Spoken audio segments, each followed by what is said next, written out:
ਓੰਕਾਰ ਸਤਿਨਾਮ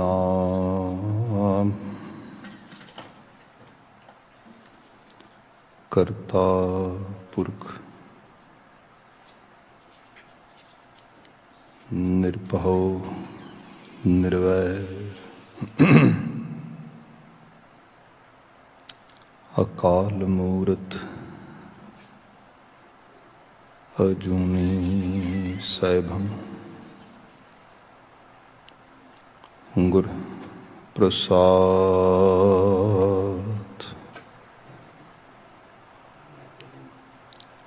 ਰਾਜਨ ਮੈਂ ਤੂ ਰਾਜਾ ਕਹੀਐ ਪੂੰ ਮਨ ਮੈਂ ਪੂੰ ਮਾ ठाकुर मैं ठकुराई तेरी कोमन सिर कोमा पिता मेरो बड़ो धनी अगम्मा उस्तत कवन करी जय करते पेख रह बिस्मा पिता मेरो बड़ो धनी अगम्मा उस्तत कवन करी जय करते पेख रह बिसम्मा सतनाम वाहेगुरु साहिब जियो सूही महला पंजवा तो मैं आया शरणी आया परोसै आया कृपा आया ज्यों पहावै त्यों राखो स्वामी मार्ग गुरैं पठाया तो मैं आया शरणी आया परोसै आया कृपा आया ज्यों पहावै त्यों राखो स्वामी मार्ग गुरैं पठाया रहा महादुतर माया जैसे पवन चुल्हाया सुन सुन ही डराया कर रो धर्म राया गृह अंध को पाया पावक सगराया गही ओट साधाया नानक हर ध्याया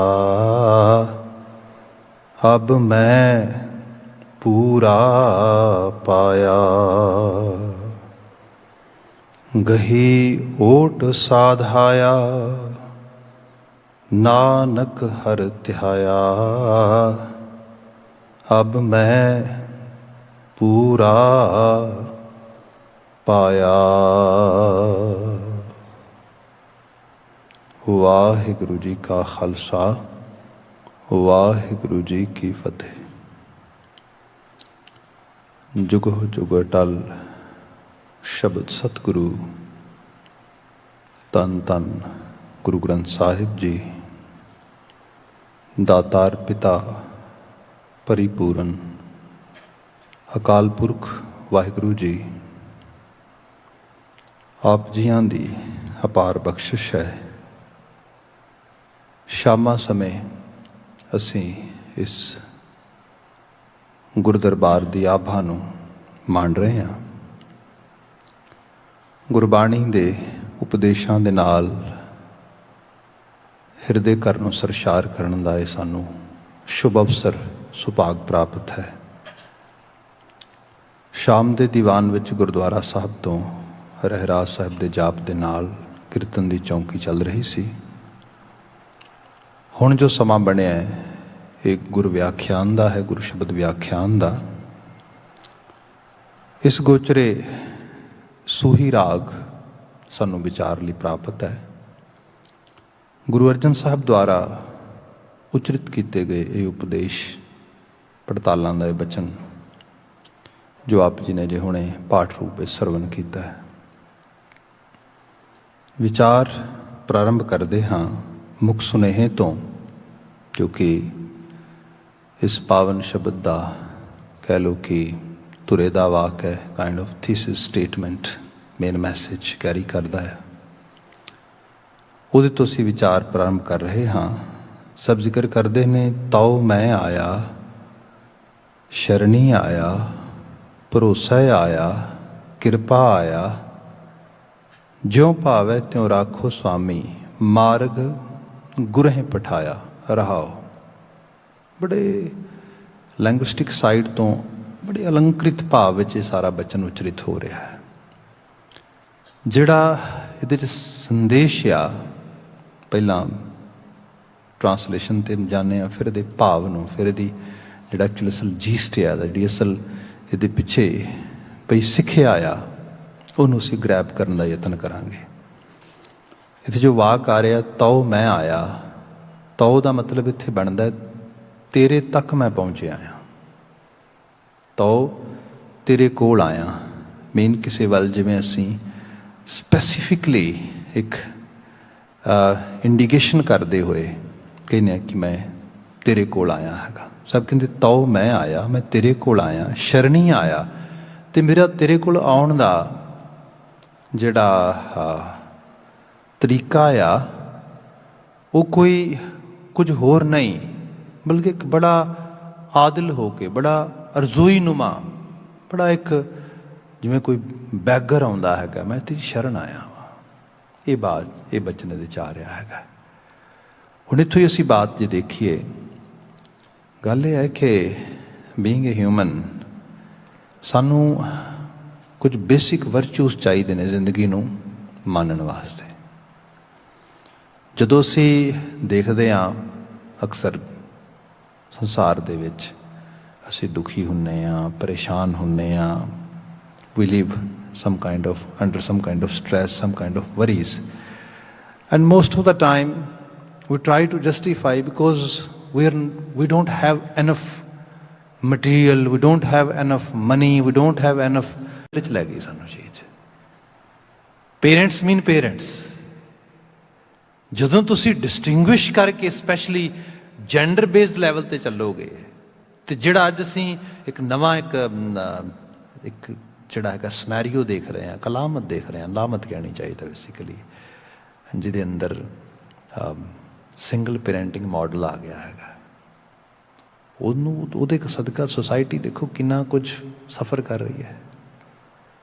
ਅੱਜ ਪਹਿਲਾਂ ਕਿਹਾ ਗਿਆ ਨਿਊਕਲੀਅਰ ਫੈਮਲੀਜ਼, ਫਿਰ ਕਿਹਾ ਗਿਆ ਨਹੀਂ ਟਾਈਨੀ ਸਪੈਕ ਨਿਊਕਲੀਅਰ ਫੈਮਲੀਜ਼, ਹੁਣ ਤਾਂ ਪਲੈਟੀਨਮ ਫੈਮਲੀਜ਼ ਆ ਗਈਆਂ। ਅਗਲਾ ਨਵਾਂ ਤੋਂ ਨਵਾਂ ਮਾਡਲ ਚੱਲ ਰਿਹਾ। ਸੋਸ਼ਲ ਸਟੱਡੀਜ਼ ਦੇ ਵਿੱਚ ਤੁਸੀਂ ਦੇਖੋ ਜਾ ਕੇ, ਤੇ ਬੰਦਾ ਨੂੰ ਲੱਗਦਾ ਵੀ ਵੋਕੈਬਲਰੀ ਕਿੱਥੋਂ ਆ ਰਹੀ ਹੈ। ਸੋ ਇਹ ਸਭ ਚੀਜ਼ਾਂ ਜਿਹੜੀਆਂ ਨੇ ਇਸ ਕਲਚਰ ਦੇ ਵਿੱਚ, ਤੇ ਇਹਦੇ ਨਾਲ ਕੋਈ ਬੈਨੀਫਿਸ਼ੀਅਲ ਨਹੀਂ ਹੋ ਰਿਹਾ, ਕਿਸੇ ਨੂੰ ਕੋਈ ਬੈਨੀਫਿਟ ਨਹੀਂ ਹੋ ਰਿਹਾ, ਸਭ ਸਫਰ ਕਰ ਰਹੇ ਨੇ। ਸੋ ਹੈਪੀ ਪੇਰੈਂਟਸ ਡੇ, ਬੜਾ ਨਾਈਸ ਸਿਨੈਰੀਓ।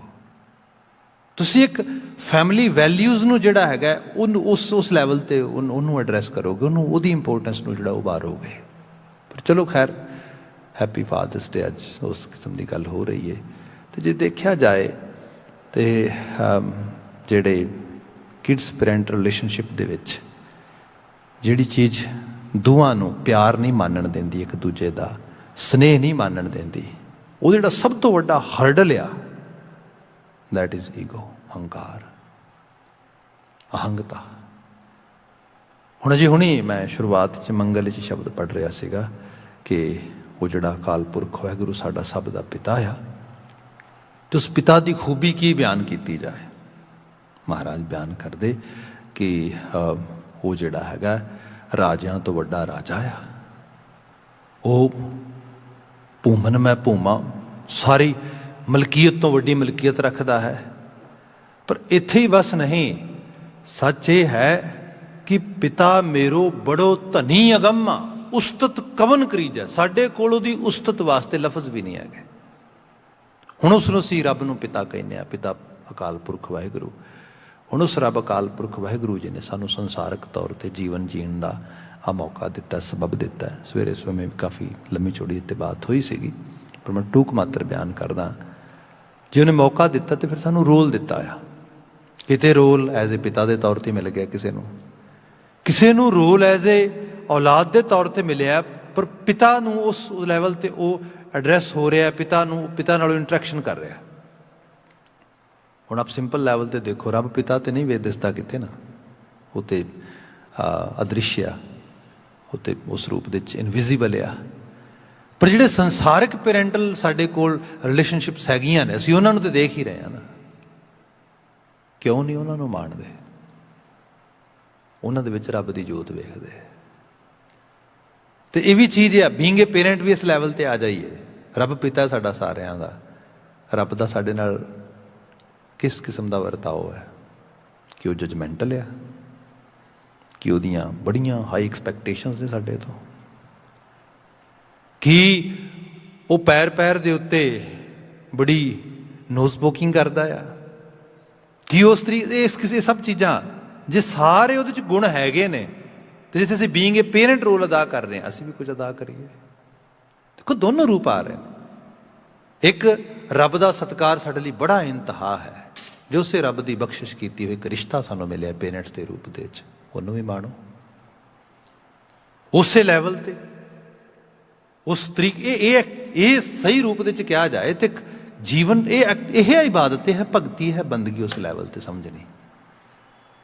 हुण उहदे अंदर की चीज़ चाहिए है? हलीमी, निमरता। बंदा निमरता कित्थों लैके आएगा? पैर पैर ते लोड़ है यदि, हर रिश्ते, हर संबंध, हर जगह दे उत्ते। गुरु महाराज ने क्या अकाल पुरख वाहिगुरू के सामने उत्थे गदाधर हो जा, मंगता हो जा, मटा दे अपनी हस्ती पूरी तरह उसके सामने। शरणी तां ही पाएगा ना, शरण ते तां ही किसी के सामने बिल्कुल उस रूप दे विच कह देना कि मालिक मैं तेरे अगे।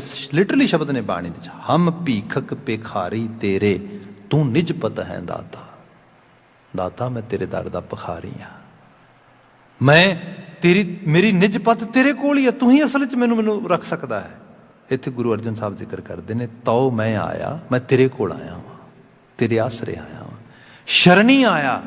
ते मैं किसी गुमान विच नहीं आया, ना ना ना, मैं तेरी शरण आ गया, मैं तेरे अगे ढह पिया, डिग पिया, निम गया, लिफ गया। हुण आह एक सही तरीके नाल रिलीजियस एक्सरसाइज जो बंदा ये वर्चू जे किते अपने अंदर अटेन कर लवे, यदि फिर एक्सरसाइज दुनिया के कई लैवल ते हो सकती है। गुरमत आशे दे अंदर किसी जालम का जुलम नहीं सहना, गुरमत आशे दे विच किसी का धक्का नहीं सहना। ये चीज़ां सानूं सिखाईयां गईयां, पर ये नाल नाल भी सिखाया गया कि संसार दे विच विचरदियां होयां असी हलीमी, निमरता, इहदा पल्ला नहीं कदी भी छड्डना। हर थां ते, हर जगह ते अपने आप नूं बस दूजियां तो जिहड़ा हैगा अदना समझदियां होयां, नीवा समझदियां एवें पेश करना। इस सारे दे नाल साडा सब तो वड्डा भला होएगा। सानूं ते सिखाया गया जे कि तू चंगा भी कर लेना है, भला भी कर लेना किसी का, तो भला करके भी जताई ना, बल्कि जे भला करदा सामने तो बुरा हुंदा है फिर भी गसैल बिरती च ना आई, फिर भी रब दे लेखे लाई ते इस कहीं फरीदा बुरे दा भला कर, गुस्सा मन ना हंडाए, देही रोग न लग गई, पल्ले सब किछ पाए। अज कोविड की सिचुएशन चो लंघ रहे हैं, पीपल आर टॉकिंग अबाउट जिहड़ा साडा खास करके जिहड़ी साडी इम्यूनिटी हैगी है, इम्यून सिस्टम की गल हो रही है, साडी इनर हैल्थ की गल हो रही है। जिहड़ी हुण इनर हैल्थ या इम्यूनिटी की गल हो रही है, उहदे विच डेफिनेटली आर खुराक रहन सहन सब चीज़ां काम करदियां ने। पर जिहड़ा बंदा सवेर तो शाम तक अंदरों क्रुजी जा रहा हैगा, उहदी इम्यूनिटी किवें ठीक रह जाएगी?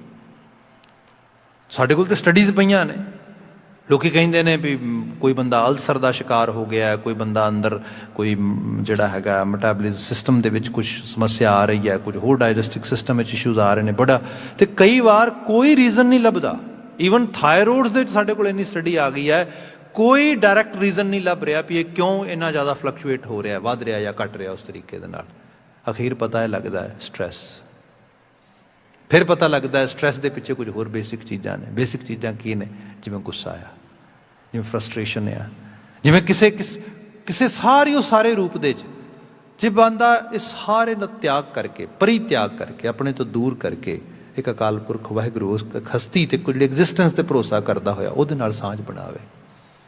ਬਾਕੀ ਇਹ ਧਰਤੀ ਤੇ ਆ ਵਿਚਰ ਰਹੇ ਆ, ਮਹਿਮਾਨ ਨੂੰਮਾ ਹੁੰਦਿਆਂ ਹੋਇਆਂ ਆਪਣੇ ਇਸ ਜੀਵਨ ਨੂੰ ਬਸ ਉਹੀ ਜਿਹਨੂੰ ਗੁਰੂ ਬਾਬਾ ਜੀ ਨੇ ਜਪਜੀ ਸਾਹਿਬ ਵਿੱਚ ਕਿਹਾ ਸੀਗਾ, ਦੇਖ ਰੁੱਤਾਂ ਬਦਲਦੀਆਂ ਨੇ, ਦਿਨ ਰਾਤ ਬਦਲਦੇ ਨੇ, ਸਭ ਚੀਜ਼ਾਂ ਆਲੇ ਦੁਆਲੇ ਚੀਜ਼ਾਂ ਚੱਲ ਰਹੀਆਂ ਨੇ, ਸਾਈਕਲ ਹੈ ਸਾਰਾ ਦਾ ਸਾਰਾ ਚਲਾਏਮਾਨ ਆ। ਤੇ ਇਹਦੇ ਧਰਤੀ ਦੇ 'ਚ ਤੂੰ ਜਿਹੜਾ ਰਹਿਣ ਵਾਲਾ ਹੈ, ਤੂੰ ਇੱਕ ਧਰਮਸ਼ਾਲਾ ਦਾ ਵਸੇਬਾ ਰੱਖਦਾ। ਧਰਮਖੰਡ ਇੱਥੋਂ ਸ਼ੁਰੂ ਹੁੰਦਾ ਹੈ, ਰਾਤੀ ਰੁੱਤੀ ਥਿੱਤੀ ਵਾਰ, ਪੌਣ ਪਾਣੀ ਅਗਨੀ ਪਾਤਾਲ, ਸਭ ਚੀਜ਼ਾਂ ਦੇਖੋ ਤੁਹਾਡੇ ਸਾਹਮਣੇ ਬਦਲ ਰਹੀਆਂ। ਤਿਸ ਵਿੱਚ ਧਰਤੀ ਥਾਪ ਰੱਖੀ ਧਰਮਸਾਲ। ਇਹ ਧਰਤੀ ਦੀ ਸਥਾਪਤ ਹੀ ਧਰਮਸ਼ਾਲਾ ਦੇ ਰੂਪ ਦੇ ਵਿੱਚ ਆ। ਕੋਈ ਮੌਸਮ ਤੇਰੇ ਸਾਹਮਣੇ ਇੱਕੋ ਜਿਹਾ ਰਹਿੰਦਾ? ਨਹੀਂ ਰਹਿੰਦਾ। ਨਾ ਗਰਮੀ, ਨਾ ਸਰਦੀ, ਨਾ ਦਿਨ, ਨਾ ਰਾਤ, ਹਰ ਚੀਜ਼ ਤਬਦੀਲ ਹੋ ਰਹੀ, ਬਦਲਾਅ 'ਚ ਆ ਰਹੀ ਹੈ। ਤੂੰ ਕਿਵੇਂ ਸੋਚਦਾ ਤੂੰ ਐਵੇਂ ਰਹੇਗਾ? ਤੂੰ ਕਿਵੇਂ ਸੋਚਦਾ ਸਭ ਇਸੇ ਤਰ੍ਹਾਂ ਚੱਲਣਗੀਆਂ? ਇਸ ਕਰਕੇ ਇੱਕ ਇਹੋ ਜਿਹਾ ਭਾਵ ਐਕਸੈਪਟ ਕਰ ਵੀ ਮਾਲਕ ਜੋ ਹੋਏ, ਜੋ ਵਿਚਰ ਰਿਹਾ, ਜੋ ਮਿਲ ਰਿਹਾ, ਤੇਰੀ ਰਜ਼ਾ ਆ। ਹਲੀਮੀ ਨਿਮਰਤਾ ਦਾ ਪੱਲਾ ਫੜਦਿਆਂ ਹੋਇਆ ਇਸ ਕਿਸਮ ਦਾ ਇੱਕ ਸੁਭਾਅ ਅਖਤਿਆਰ ਕਰ। ਹਾਲਾਂਕਿ ਜਿੰਨੀ ਗੱਲ ਮੈਂ ਸਖਾਲੀ ਕਹਿ ਰਿਹਾ ਵਾਂ, ਇਹਨੂੰ ਰੀਅਲ ਲਾਈਫ ਦੇ 'ਚ ਐਕਸਰਸਾਈਜ਼ ਕਰਨਾ ਹਾਰਡ ਆ, ਪਰ ਇਹਦੇ ਲਈ ਸਾਨੂੰ ਗੁਰਮਤਿ ਸਕੂਲ ਨੇ ਸਿਖਾਇਆ, ਰੋਜ਼ ਪੜ੍ਹਿਆ ਕਰ, ਹੁਕਮ ਰਜ਼ਾਈ ਚੱਲਣਾ ਨਾਨਕ ਲਿਖਿਆ ਨਾਲ। ਰੋਜ਼ ਕਰਿਆ ਕਰ ਅਰਦਾਸਾਂ, ਲਿਆ ਕਰ ਤਰਲੇ ਮਿੰਨਤਾਂ, ਹੋ ਸਕਦਾ ਤਰਸ ਕਰੇ, ਇਹ ਮਨੋਭਾਵ ਬਣੀ ਜਾਏ। ਗੁਰੂ ਅਰਜਨ ਸਾਹਿਬ ਬਿਆਨ ਕਰਦੇ, ਮੈਂ ਇਸੇ ਕਰਕੇ ਤੇਰੀ ਸ਼ਰਨ ਆਪਣੇ ਆਪ ਨੂੰ ਤੇਰੇ ਸਾਹਮਣੇ ਜਿਹੜਾ ਹੈਗਾ ਬਿਲਕੁਲ ਜਿਹਨੂੰ ਕਿਹਾ ਜਾਏ ਕਿ ਡੈਡੀਕੇਟ ਕਰ ਦਿੱਤਾ ਹੈਗਾ। ਤਉ ਮੈਂ ਆਇਆ, ਸ਼ਰਣੀ ਆਇਆ, ਫਿਰ ਭਰੋਸਾ ਆਇਆ। ਭਰੋਸਾ ਇੱਕ ਵਿਸ਼ਵਾਸ, ਜਿਹੜਾ ਬਲੀਵ ਆ, ਇਹ ਜ਼ਰੂਰੀ ਨਹੀਂ ਕਿਸੇ ਰੈਸ਼ਨਲ ਸਟਰਕਚਰ ਤੇ ਖੜਾ ਹੋਏ। Any thought, any idea which can convince you very deeply, that is your belief। ਕੋਈ ਵੀ ਹੋ ਸਕਦਾ ਹੋ। ਕਈ ਵਾਰ ਕਿਸੇ ਬੰਦੇ ਨੂੰ ਇੰਨਾ ਡੀਪਲੀ ਕੋਈ ਬਲੀਵ ਕਰਾ ਦਿੰਦਾ ਵੀ ਤੂੰ ਤੇ ਵਰਥ ਹੀ ਨਹੀਂ ਕਿਸੇ ਕੰਮ ਜਾਊਗਾ, ਬਸ ਡਨ। ਤੁਸੀਂ ਜਿੰਨਾ ਮਰਜ਼ੀ ਅਪਲਿਫਟ ਕਰਨ ਦੀ ਟਰਾਈ ਕਰੋ, ਉਹਦੇ ਅੰਦਰ ਇੱਕੋ ਹੀ ਚੀਜ਼ ਚੱਲੀ ਜਾਂਦੀ ਹੈ ਲਗਾਤਾਰ, ਤਾਰ ਨਹੀਂ ਮੇਰੇ ਤੋਂ ਨਹੀਂ ਹੋਣਾ, ਮੈਂ ਇਹ ਕੰਮ ਨਹੀਂ ਕਰ ਸਕਣਾ, ਨਾ ਮੈਂ ਖਤਮ। ਬਲੀਵ ਕਰ ਲਿਆ, ਕਿਸੇ ਨੇ ਬਲੀਵ ਕਰਾ ਦਿੱਤਾ ਕਿ ਲੈ ਗੱਲ ਹੀ ਕੁਛ ਨਹੀਂ ਹੈ। ਮੈਂ ਤੇ ਇਸੇ ਹਾਜ਼ਰੀ 'ਚ ਇੱਕ ਵਾਰ ਬਾਤ ਪਾ ਰਿਹਾ ਸੀਗਾ ਕਿ ਮੇਰੇ ਉਹ ਸੱਜਣ ਮਿੱਤਰਾਂ ਨੇ ਮੈਨੂੰ ਬਾਤ ਸੁਣਾਈ। ਹੋਇਆ ਇਹ ਕਿ ਕਈ ਵਾਰ ਤੁਸੀਂ ਬੱਚਿਆਂ ਨਾਲ ਗੱਲ ਕਰਦੇ ਹੋ ਅਤੇ ਤੁਸੀਂ ਕਈ ਵਾਰ ਧਿਆਨ ਨਹੀਂ ਦਿੰਦੇ ਚੰਗੀ ਤਰ੍ਹਾਂ। ਅਤੇ ਉਹ ਕਹਿੰਦਾ ਕਿ ਰਾਤ ਨੂੰ ਸੌਣ ਲੱਗੇ ਹਾਂ ਅਤੇ ਬੇਟਾ ਥੋੜ੍ਹਾ ਨੋਟੀ ਹੈ ਅਤੇ ਉਹ ਥੋੜ੍ਹੀ ਜਿਹੜਾ ਉਸ ਕਿਸਮ ਦੀ ਜਿਹੜੀ ਹੈ ਨੋਟੀਨੈਸ ਉਹਦੇ 'ਚ ਉਹ ਸ਼ੋਅ ਕਰ ਰਿਹਾ। ਇੱਕ ਦੋ ਵਾਰੀ ਉਹਨੂੰ ਕਿਹਾ, ਉਹ ਦੇਰ ਬਹੁਤ ਹੋ ਗਈ, ਸੋ ਜਾ, ਉਹ ਨਹੀਂ ਮੰਨਿਆ। ਅਖੀਰ ਗੱਲ ਇਹ ਹੋਈ ਕਿ ਕਿਤੇ ਬੰਦੇ ਤੋਂ ਨਿਕਲ ਜਾਂਦਾ ਉਸ ਤਰੀਕੇ ਨਾਲ। ਕਹਿ ਤਾ, ਕਹਿੰਦਾ ਵੀ you are not worth at all. ਦੱਸ, ਹੁਣ ਇਹ ਲਫ਼ਜ਼ ਕਿਤੇ ਉਹਨੂੰ ਬੜੇ ਹਾਰਡ ਹਿੱਟ ਕਰ ਗਏ। ਉਹ ਸੋ ਤੇ ਗਿਆ ਆਪਣੇ ਰੂਮ ਵਿੱਚ ਜਾ ਕੇ, ਰੋਂਦਾ ਸੁੱਤਾ ਜਾ ਕੇ। ਉਹਨੇ ਸੋਚਿਆ ਵੀ ਗੱਲ ਦਾ ਗੁੱਸਾ ਲੱਗਾ ਹੋਣਾ। ਉਹਨੇ ਜਾ ਕੇ ਗੱਲਬਾਤ ਕਰਨ ਦੀ ਟਰਾਈ ਕੀਤੀ, ਕਹਿੰਦਾ ਨਹੀਂ you know don't talk to me, just leave me alone. ਫਿਰ ਮਨ ਹੋਰ ਪਾਸੇ ਭੱਜਣ ਲੱਗ ਗਿਆ, ਪਤਾ ਨਹੀਂ ਕੀ ਹੋਇਆ ਹੋਣਾ। ਕਹਿੰਦਾ ਦੱਸ ਤੇ ਸਹੀ ਹੋਇਆ ਕੀ ਹੈ, ਕੋਈ ਡੇ ਟਾਈਮ ਕੁਝ ਵਾਪਰਿਆ ਨਾ ਹੋਏ ਕੁਝ। ਖੈਰ ਉਹ ਗੱਲਬਾਤ ਇਹ ਹੋਈ, ਕਹਿੰਦਾ ਕੋਈ ਗੱਲ ਨਹੀਂ ਕੀਤੀ ਮੇਰੇ ਨਾਲ। ਫਿਰ ਇਹ ਪ੍ਰੋਮਿਸ ਕੀਤਾ ਵੀ yes I will tell you but in morning time, not now. ਉਹ ਕਹਿੰਦਾ ਠੀਕ ਹੈ। ਸਵੇਰੇ ਹੋਇਆ ਅੰਦਰ ਉਹ ਦੁਖੀ ਲੱਗੀ ਰਹੀ ਵੀ ਪੁੱਛਾਂ ਇਹਨੂੰ ਕੱਲ੍ਹ ਕਿਉਂ ਰੋ ਰਿਹਾ ਸੀ, ਕੀ ਹੋਇਆ। ਖੈਰ ਉਹ ਕਰਦਿਆਂ ਕਰਾਉਂਦਿਆਂ ਦਿਨ ਦੇ ਕੁਛ ਘੰਟੇ ਲੰਘੇ। ਮੈਂ ਉਹਨੂੰ ਕਿਹਾ, ਉਹ ਕਹਿੰਦਾ I will show you something. ਉਹ ਜਦੋਂ ਸ਼ੋ ਯੂ ਕਰਨ ਦੀ ਗੱਲ ਕੀਤੀ, ਉਹ ਕਹਿੰਦਾ ਹੋਰ ਮੇਰੇ 'ਚ ਮੈਂ ਕਿਊਰੀਅਸ ਹੋ ਗਿਆ ਵੀ ਕੁਛ ਗੜਬੜ ਵੱਡੀ ਲੱਗਦੀ ਜਿਹੜੀ ਇਸ ਤਰੀਕੇ ਨਾਲ। ਉਸਨੇ ਮੈਨੂੰ ਇੱਕ ਡਾਕੂਮੈਂਟਰੀ ਦਿਖਾਈ। ਡਾਕੂਮੈਂਟਰੀ ਹੈ ਤਾਂ ਬੜੀ ਲੰਮੀ ਚੌੜੀ ਵੈਸੇ, ਅਤੇ ਡਾਕੂਮੈਂਟਰੀ ਦੇ ਵਿੱਚ ਇੱਕ ਬੇਸਬਾਲ ਦਾ ਪਲੇਅਰ ਆ, ਬਹੁਤ ਕਮਾਲ ਦਾ ਪਲੇਅਰ, ਬਹੁਤ ਵਧੀਆ ਖੇਡਦਾ। ਅਤੇ ਉਸਨੂੰ ਇੱਕ ਜਿਹੜਾ ਸ਼ਖਸ ਇੰਟਰਵਿਊ ਕਰ ਰਿਹਾ, ਹੋਸਟ ਜਿਹੜਾ, ਅਤੇ ਉਹਨੂੰ ਕਹਿੰਦਾ ਵੀ Actually, when did you see a player inside you? When did you observe that you can be a good player? Okay, no. I never observed that I have a really good player inside me. Actually, my father observed it. ਉਹ ਕਹਿੰਦਾ ਮੈਂ ਤਾਂ ਛੋਟਾ ਜਿਹਾ ਸੀ, 3-4 ਸਾਲ ਦਾ ਮੈਨੂੰ ਯਾਦ ਹੋਣਾ, ਤੇ ਇੱਕ ਵਾਰੀ ਕਿਤੇ ਬਾਏ ਚਾਂਸ ਉਹਨੇ ਮੇਰੇ ਵੱਲ ਨੂੰ ਜਿਹੜਾ ਹੈਗਾ ਬਾਲ ਥਰੋ ਕੀਤੀ, ਤੇ ਮੈਂ ਉਹਨੂੰ ਬੜਾ ਸੋਹਣੇ ਤਰੀਕੇ ਨਾਲ ਹਿੱਟ ਕਰਤਾ, ਤੇ then my actually father made a comment on me, oh you are going to be star player one day. ਕਹਿੰਦਾ it actually just planted in my mind, and I realized, yes, that is clear. ਖੈਰ ਗੱਲ ਠੀਕ ਹੋ ਗਈ ਹੁਣ, ਇਹ ਗੱਲ ਤੇ ਉਹਨੇ ਇਸ ਤਰੀਕੇ ਨਾਲ ਸ਼ੋਅ ਕੀਤੀ.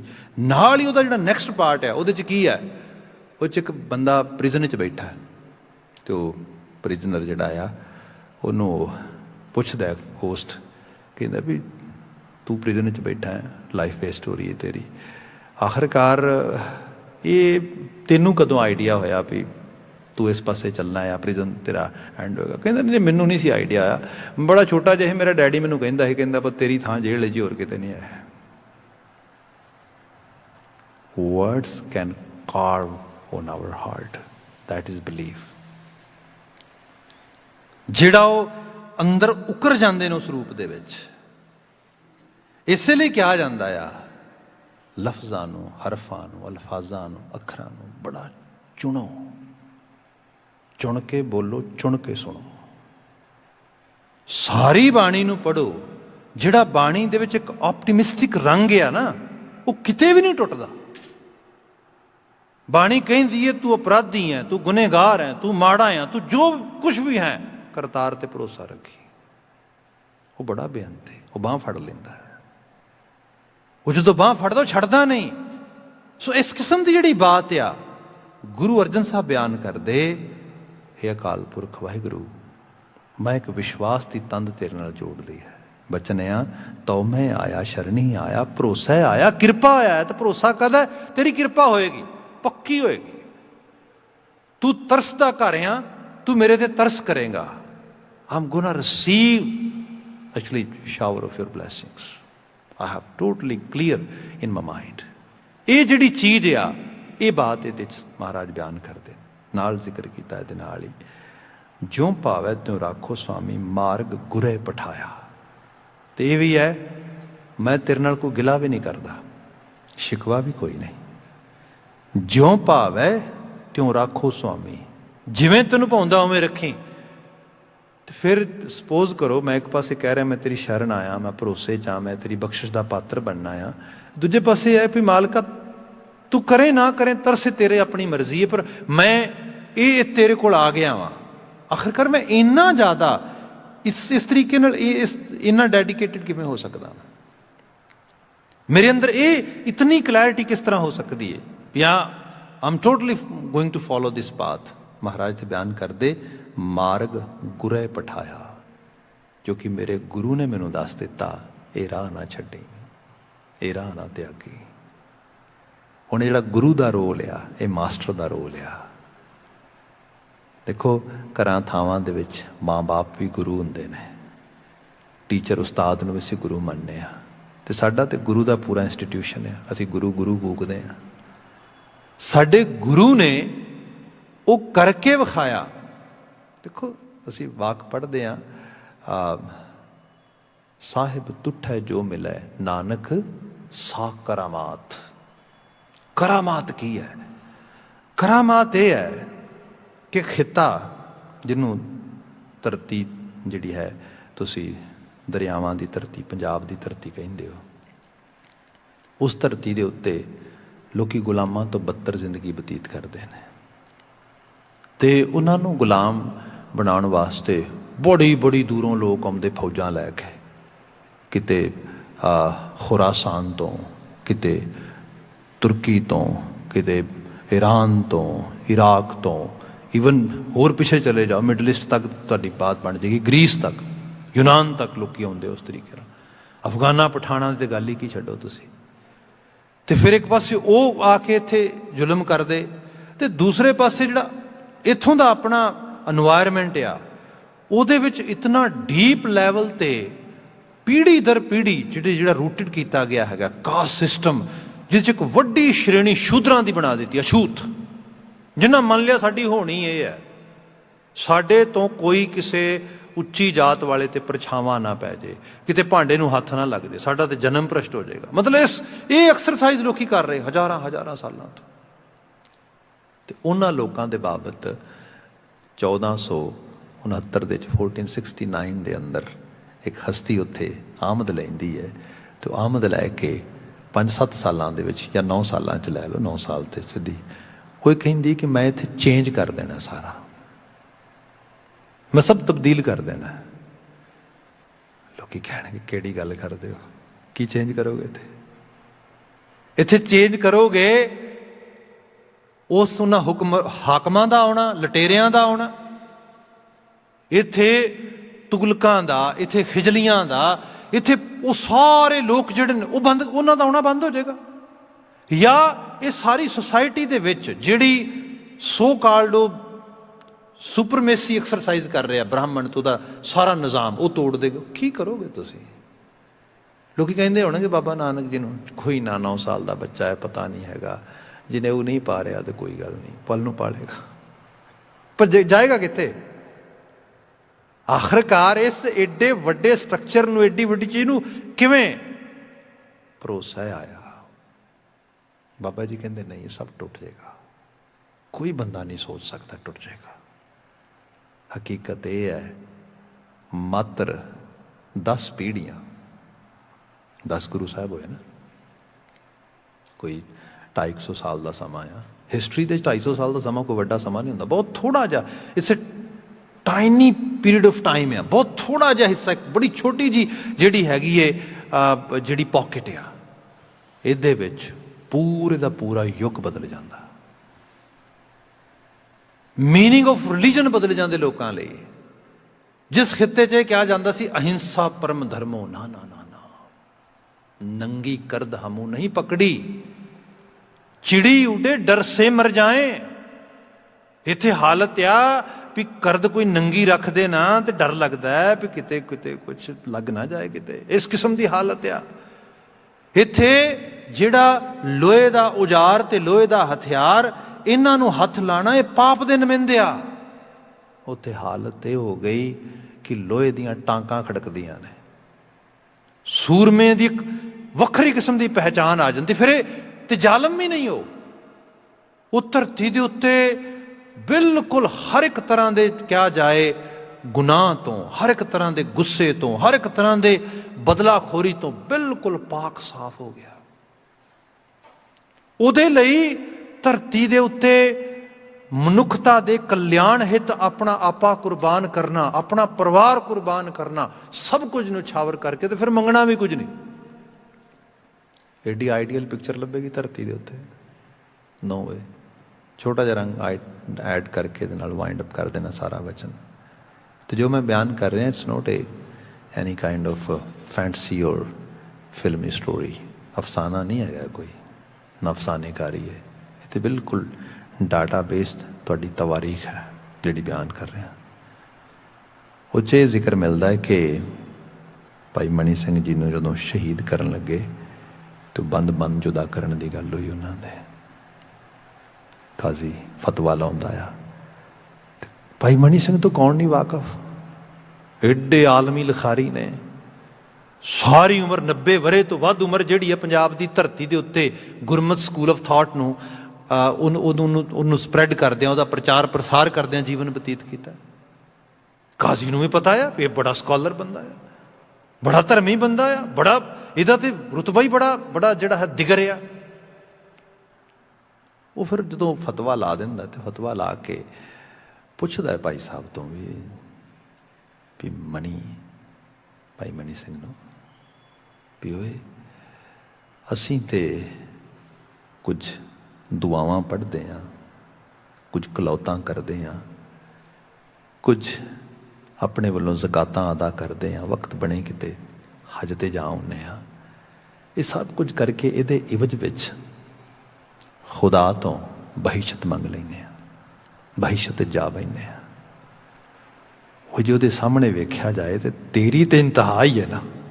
ਪੂਰਾ ਖਾਨਦਾਨ ਗੁਰੂ ਦੇ ਲੇਖੇ ਲਾ ਦਿੱਤਾ, ਆਪਣੀ ਪੂਰੀ ਜ਼ਿੰਦਗੀ ਲੇਖੇ ਲਾ ਦਿੱਤੀ।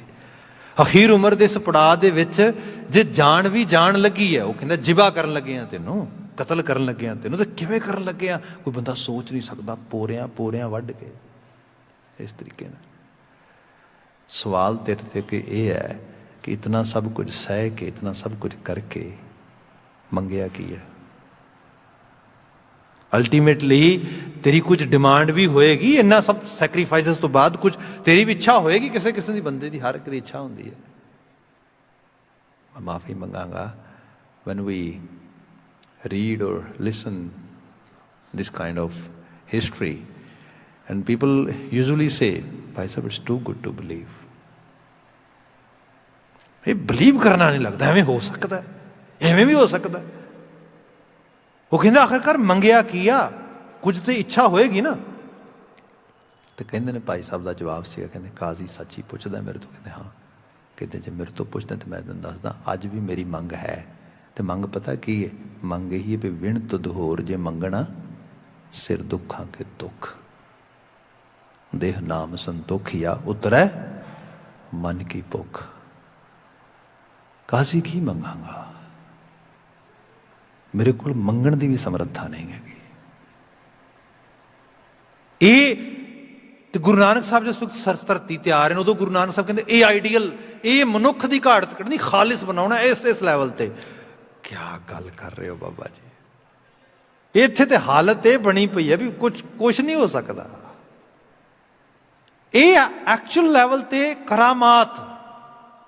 ਜਦੋਂ ਬੰਦਾ, ਕਈ ਵਾਰ ਆਪਣੇ ਆਪ ਤੋਂ ਨਿਰਾਸ਼ ਹੋ ਜਾਂਦੇ ਹਾਂ ਅਸੀਂ, ਪਰਿਵਾਰ ਤੋਂ ਨਿਰਾਸ਼ ਹੋ ਜਾਂਦੇ ਹਾਂ, ਸਮਾਜ ਤੋਂ ਨਿਰਾਸ਼ ਹੋ ਜਾਂਦੇ ਹਾਂ। ਆਈਡੀਅਲ ਦੇਖੋ ਕਿੱਡਾ ਕਮਾਲ ਹੈ ਸਾਡੇ ਸਾਹਮਣੇ। ਗੁਰੂ ਬਾਬਾ ਜੀ ਨੇ ਆ ਬਿਆਨ ਕੀਤਾ, ਜਿਉਂ ਭਾਵੈ ਤਿਉਂ ਰਾਖੋ ਸੁਆਮੀ। ਮੈਨੂੰ ਮੇਰੇ ਗੁਰੂ ਨੇ ਇੱਕ ਚੀਜ਼ ਵਿਸ਼ਵਾਸ ਕੰਨ 'ਚ ਮੇਰੇ ਦੱਸਿਆ ਆ, ਜੋ ਤੈਨੂੰ ਰਾਹ ਪਾਇਆ ਆ ਛੱਡੀ ਨਾ, ਮਾਰਗ ਗੁਰੇ ਪਠਾਇਆ ਰਹਾਓ। ਅਗਲਾ ਬਚਨ ਆ, ਮਹਾਦੁੱਤਰ ਮਾਇਆ ਜੈਸੇ ਪਵਨ ਚੁਲਾਇਆ। ਬਾਕੀ ਇਹ ਸ਼ਬਦ ਪੜ੍ਹਦੇ ਹਾਂ ਅਸੀਂ, ਜੈਸੀ ਅਗਨ ਉਦਰ ਮੈਂ ਤੈਸੀ ਬਾਹਰ ਮਾਇਆ, ਮਾਇਆ ਅਗਨ ਸਭ ਇੱਕੋ ਜਿਹੀ ਕਰਤਾ ਖੇਲ ਰਚਾਇਆ। ਇਹ ਕਰਤੇ ਦੀ ਖੇਡ ਹੈ, ਇੱਥੇ ਬਚਿਆ ਨਹੀਂ ਜਾ ਸਕਦਾ। ਅੱਜ ਮਾਫੀ ਮੰਗਾਂਗਾ, ਕੱਲ ਨਾਮ ਕਾਲਦਾ ਆ। ਮਾਲਕ ਤਰਸ ਕਰੇ ਕਿਸੇ ਇਮਤਿਹਾਨ 'ਚ ਨਾ ਪਾਏ ਤੇ ਮੇਰੇ ਮੁਝ ਮਿੱਟੀ ਵਰਗੇ ਬੰਦੇ ਜਿਹੜੇ ਨੇ ਫਿਸਲ ਜਾਣਗੇ। ਮਾਇਆ ਦੀਆਂ ਲਹਿਰਾਂ ਨੇ, ਉਹਦੇ ਕਈ ਰੂਪ ਨੇ, ਪਤਾ ਨਹੀਂ ਕਿਹੜੇ ਰੂਪ ਨੇ, ਕਦੋਂ ਕੈਸਾ ਤਿਲਸਮ ਫੈਲਾਣਾ, ਬੰਦਾ ਡਿੱਗ ਜਾਂਦਾ। ਇੱਥੇ ਸਾਹਿਬ ਨੇ ਜ਼ਿਕਰ ਕੀਤਾ, ਮਹਾਦੁੱਤਰ ਮਾਇਆ ਜੈਸੇ ਪਵਨ ਝੁਲਾਇਆ। ਤੇ ਇਸ ਤਰ੍ਹਾਂ ਝੁੱਲ ਰਹੀ ਜਿਵੇਂ ਹਵਾ ਕਦੀ ਬੰਦ ਥੋੜਾ ਹੁੰਦੀ ਹੈ, ਰੁਮਕਦੀ ਹੈ। ਜਦੋਂ ਬਿਲਕੁਲ ਕਹਿੰਦੇ ਆ ਵੀ ਹਵਾ ਬਿਲਕੁਲ ਨਹੀਂ, ਉਦੋਂ ਵੀ ਚੱਲ ਰਹੀ ਹੈ ਉਹ। ਜਦੋਂ ਲੱਗ ਰਿਹਾ ਕਿ everything is actually under control and we have no any issue inside us, we are totally neat clean and we have full cleansing, you never know ਕਿਹੜਾ ਥਾਟ ਪੌਪ ਅਪ ਹੋਣਾ। ਇੱਕੋ ਥਾਟ ਨੇ ਸਭ ਬਰਬਾਦ ਕਰਕੇ ਰੱਖ ਦੇਣਾ। ਸੋ ਇੱਥੇ ਜਿਹੜਾ ਬਚਨ ਆ ਰਿਹਾ ਹੈਗਾ, ਜੈਸੇ ਪਵਨ ਝੁਲਾਇਆ, ਫਿਰ ਕਿਆ ਸੁਣ ਹੀ ਡਰਾਇਆ। ਬੰਦਾ ਜਦੋਂ ਹੋਣੀ ਨੂੰ ਵੇਖਦਾ ਨਾ ਆਲੇ ਦੁਆਲੇ ਲੋਕਾਂ ਦੀ ਨੂੰ, ਕਰਮ ਕਰਕੇ ਤੇ ਫਿਰ ਕਰਮ ਦੇ ਫਲ, ਬੰਦਾ ਸੁਣ ਕੇ ਡਰ ਜਾਂਦਾ। ਕੀ ਬਣੇਗਾ, ਕੀ ਹੋਏਗਾ? ਸੁਣ ਹੀ ਡਰਾਇਆ, ਕਰੋ ਧਰਮ ਰਾਇਆ। ਧਰਮ ਰਾਜ ਬੜਾ ਕਰੜਾਇਆ। ਜਿਹੜਾ ਮਦਰ ਨੇਚਰ ਦਾ ਡਿਸਿਪਲਨ ਹੈ ਨਾ, ਮਾਫੀ ਮੰਗਾਂਗਾ, ਅਸੀਂ ਐਨਵਾਇਰਨਮੈਂਟ ਨਾਲ ਪਲੇ ਕਰ ਰਹੇ ਹਾਂ ਲੰਬੇ ਸਮੇਂ ਤੋਂ। ਅਜੇ ਤਾਂ ਕੋਵਿਡ ਦੀ ਸਿਚੁਏਸ਼ਨ ਬਣੀ ਥੋੜ੍ਹੀ ਜਿਹੀ, ਦੇਖੀ ਨਹੀਂ ਉਸ ਲੈਵਲ ਤੇ। ਅਜੇ ਤਾਂ ਯੂਨੀਵਰਸਲ ਸਾਈਡ ਜਿਹੜੇ ਇਸ਼ੂਜ਼ ਆਉਣੇ ਨੇ, ਸਭ ਤੋਂ ਵੱਡਾ ਇਸ਼ੂ, ਜਿਹੜਾ ਡਰਾਸਟਿਕ ਇਸ਼ੂ ਆਉਣ ਵਾਲਾ ਐਨਵਾਇਰਨਮੈਂਟ ਹੈ। ਮਦਰ ਨੇਚਰ ਜਦੋਂ ਇੰਤਕਾਮ ਲਏਗੀ, ਅਜੇ ਤਾਂ ਪਤਾ ਹੀ ਨਹੀਂ, ਫਰਕ ਹੀ ਨਹੀਂ ਪੈਂਦਾ। ਐਮਾਜੋਨ ਖਤਮ ਹੋ ਜਾਏਗਾ, ਹੂ ਕੇਅਰ, ਸਾਨੂੰ ਕੀ ਫਰਕ ਪਏਗਾ? ਇਹ ਪਤਾ ਹੀ ਨਹੀਂ। ਚੌਥਾ ਸਾਹ ਜਿਹੜਾ ਲੈ ਰਹੇ ਹਾਂ ਆਕਸੀਜਨ ਦਾ, ਉੱਥੋਂ ਆ ਰਿਹਾ ਹੈ। ਬਾਕੀ ਸਭ ਖਤਮ ਹੋ ਚੁੱਕਾ ਹੈ। ਜੋ ਵੀ ਖਤਮ ਹੋ ਗਏ ਤੇ ਇੱਥੇ ਹਾਲਤ ਕੀ ਬਣੇਗੀ? ਸੋ ਇਹ ਹੈ, ਜਦੋਂ ਇੰਤਕਾਮ ਲਏਗੀ ਮਦਰ ਨੇਚਰ ਉਸ ਤਰੀਕੇ ਨਾਲ, ਕੀ ਬਣੇਗਾ? ਅੱਜ ਦੁਨੀਆ ਦੀਆਂ ਸੁਪਰ ਪਾਵਰਸ ਦਾ ਦੇਖੋ ਕੀ ਹਾਲ ਬਣਿਆ ਪਿਆ। ਅਜੇ ਤਾਂ ਕੁਛ ਵੀ ਨਹੀਂ। ਇੱਥੇ ਸਾਹਿਬ ਮਹਾਰਾਜ ਜ਼ਿਕਰ ਕਰਦੇ, ਕਰੋ ਧਰਮ ਰਾਇਆ ਗ੍ਰਹਿ ਅੰਧ ਕੋ ਪਾਇਆ। ਇੱਕ ਅੰਨੀ ਕੋਠੜੀ ਬੰਦੇ ਨੇ ਆਪਣੀ ਪੱਟ ਲਈ ਤੇ ਉਹਦੇ 'ਚ ਡਿੱਗ ਗਿਆ। ਗ੍ਰਹਿ ਅੰਧ, ਬਸ ਆਪਣੀ ਇੱਕ ਦੁਨੀਆ ਲੱਗਦੀ ਹੈ। ਜਿਹੋ ਜਿਹਾ ਅੱਜ ਦਾ ਵਰਲਡ ਹੈ, ਬਸ ਨੰਬਰ ਵਗੈਰਾ ਗਿਣ ਲਏ, ਸਟਾਕਸ ਵਗੈਰਾ ਸਾਰਾ ਕੁਝ, ਇੰਨੇ ਵੱਧ ਗਏ, ਇੰਨੇ ਘਟ ਗਏ, ਇੰਨੀ ਕੁ ਦੁਨੀਆ ਬੰਦੇ ਦੀ, ਬਸ ਆ ਵੱਧ ਗਿਆ ਘਟ ਗਿਆ, ਬਸ ਅੰਧ ਕੋ ਪਾਇਆ, ਖੂਹ 'ਚ ਡਿੱਗਾ ਹੈ। ਜਿਹੜੀ ਆਲੇ ਦੁਆਲੇ ਦੀ ਹੋਣੀ ਹੈ। ਤੇ ਕਰੋਨਾ ਨੂੰ ਕਿਹਾ ਹੈਗਾ ਨੋਬਲ ਵਾਇਰਸ, ਵਾਕਿਆ 'ਚ ਹੀ ਨੋਬਲ ਹੈ ਭਾਈ, ਇੱਕ ਨੋਬਲ ਕੌਜ਼ ਦੇ ਤੌਰ ਤੇ ਤੁਹਾਨੂੰ ਖੜਾ ਕੀਤਾ ਕਿਤੇ, ਤੁਹਾਨੂੰ ਦੱਸਿਆ ਸਾਡੀ ਸਾਰਿਆਂ ਦੀ ਹੋਣੀ ਇੱਕ ਆ। ਹਾਲਾਂਕਿ ਇਸੇ ਦੇ ਸਮੇਂ ਦੇ ਵਿੱਚ ਬਲੈਕ ਲਾਈਵਜ਼ ਮੈਟਰ ਦੇ ਉੱਤੇ ਮੂਵਮੈਂਟ ਚੱਲੀ ਪੂਰੇ ਦੀ ਪੂਰੀ। ਹਾਲਾਂਕਿ ਬੰਦੇ ਨੂੰ ਇਹ ਨਹੀਂ ਸਮਝ ਆ ਰਿਹਾ ਵੀ ਹਾਂ ਭਾਈ ਹੁਣ ਲੋਕੀ ਕਹਿੰਦੇ every lives matters, you know, ਹਰ ਇੱਕ ਜ਼ਿੰਦਗੀ ਜਿਹੜੀ ਆ, ਹਾਂ ਬਿਲਕੁਲ ਠੀਕ ਆ, ਰੰਗ ਭੇਦ ਸਭ ਚੀਜ਼ਾਂ ਅਜੇ ਵੀ ਪਿਆ ਹੈਗਾ ਤੂੰ, ਹਾਲਾਂਕਿ ਤੂੰ ਇਹ ਨਹੀਂ ਦੇਖਦਾ ਹੋਣੀ ਇਕੱਠੀ ਹੈ ਸਾਰਿਆਂ ਦੀ। ਇੱਥੇ ਗੁਰੂ ਬਾਬਾ ਜੀ ਨੇ ਕਿਹਾ ਗ੍ਰਹਿ ਅੰਧ ਕੋ ਪਾਇਆ ਪਾਵਕ ਸਗਰਾਇਆ, ਪਾਵਕ ਅੱਗ ਬਲ ਰਹੀ ਹੈ ਚਾਰ ਚਪੇਰੇ। ਅਗਲਾ ਬਚਨ ਹੈ ਗਹੀ ਓਟ ਸਾਧਾਇਆ, ਸਾਧਾਇਆ ਸਾਧੂ ਜਨਾਂ ਦੇ।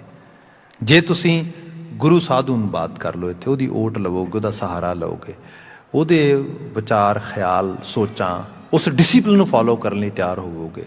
ਗਹੀ ਓਟ ਸਾਧਾਇਆ ਨਾਨਕ ਹਰ ਧਿਆਇਆ, ਇਹਦੇ ਸਦਕਾ ਹਰੀ ਵੱਲ ਨਾਨਕ ਧਿਆਨ ਜਾਏਗਾ। ਅਬ ਮੈਂ ਪੂਰਾ ਪਾਇਆ, ਫਿਰ ਜਾਣੋ ਅਸੀਂ ਕੁਝ ਪੂਰਾ ਪ੍ਰਾਪਤ ਕੀਤਾ।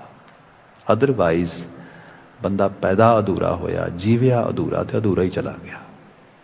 ਅਸੀਂ ਕਈ ਵਾਰੀ ਕਹਿ ਦਿੰਦੇ ਫਲਾਣਾ ਪੂਰਾ ਹੋ ਗਿਆ, ਇਹਦੇ ਬੜੀ ਵੱਡੀ ਬਹੁਤ ਵੱਡੀ ਡਿਸਕ੍ਰਿਪਸ਼ਨ ਆ। ਪੂਰਾ ਹੋਣ ਦਾ ਮਾਇਨਾ ਇਹ ਹੈ ਵੀ ਪਿਕਚਰ ਜਿਹੜੀ ਕੰਪਲੀਟ ਹੋ ਜਾਏ। ਵੀ if we accomplish our goal of life, that is ਪੂਰਾ ਹੋਣਾ ਹੈ। ਮੈਨੂੰ ਯਾਦ ਆ ਇੱਕ ਸੱਜਣ ਨੇ ਇੱਕ ਵਾਰੀ ਬਾਤ ਕਹੀ ਸੀਗੀ, ਉਹ ਕਹਿੰਦਾ Bhai Sahib what is the difference between finish and complete, can you explain it. ਦੇਖੋ ਜੇ ਤੇ ਇਹ ਜ਼ਿੰਦਗੀ ਜਿਵੇਂ ਦੀ ਹੈ ਕਰ ਕਰਾ ਕੇ ਲੰਘ ਗਈ ਤੇ ਰਾਹ ਸਹੀ ਨਾ ਫੜਿਆ ਫਿਰ ਤੇ ਫਿਨਿਸ਼ ਹੋ ਗਏ, ਤੇ ਜੇ ਰਾਹ ਸਹੀ ਫੜ ਲਿਆ ਫਿਰ ਫਿਨਿਸ਼ ਨਹੀਂ ਹੋਵੋਗੇ, ਫਿਰ ਕੰਪਲੀਟ ਹੋ ਜਾਓਗੇ। ਦੈਟ ਇਜ਼ ਦ ਮੈਸੇਜ ਇਨ ਦਿਸ ਸ਼ਬਦ। ਇੰਨੀਆਂ ਕੁ ਬੇਨਤੀਆਂ ਨਾਲ ਖਿਮਾ, ਭੁੱਲਾਂ ਗਲਤੀਆਂ ਨਾ ਚਤਾਰਿਓ ਜੇ। ਕੈਨੇਡੀਅਨ ਕਲਚਰ 'ਚ ਰਹਿ ਰਹੇ ਹਾਂ, ਨੋ ਡਾਊਟ, ਹੈਪੀ ਫਾਦਰਸ ਡੇ ਸਾਰਿਆਂ ਨੂੰ, ਪਰ ਉਹਦੇ ਨਾਲ ਇਹ ਹੈ ਕਿ ਜਿਹੜਾ ਐਕਚੁਅਲ ਲੈਵਲ 'ਤੇ ਸਾਡਾ ਰੋਲ ਆ ਗ੍ਰਸਤ ਜੀਵਨ ਦੇ 'ਚ, ਭਾਵੇਂ ਬੱਚਿਆਂ ਦੇ ਤੌਰ 'ਤੇ ਭਾਵੇਂ ਮਾਪਿਆਂ ਦੇ ਤੌਰ 'ਤੇ, ਉਹਨੂੰ ਸੰਭਾਲੀਏ। ਇਹੀ ਹੈ ਦਿਲੀ ਅਰਦਾਸ। ਇੱਥੇ ਸਮਾਪਤੀ। ਵਾਹਿਗੁਰੂ ਜੀ ਕਾ ਖਾਲਸਾ, ਵਾਹਿਗੁਰੂ ਜੀ ਕੀ ਫਤਿਹ।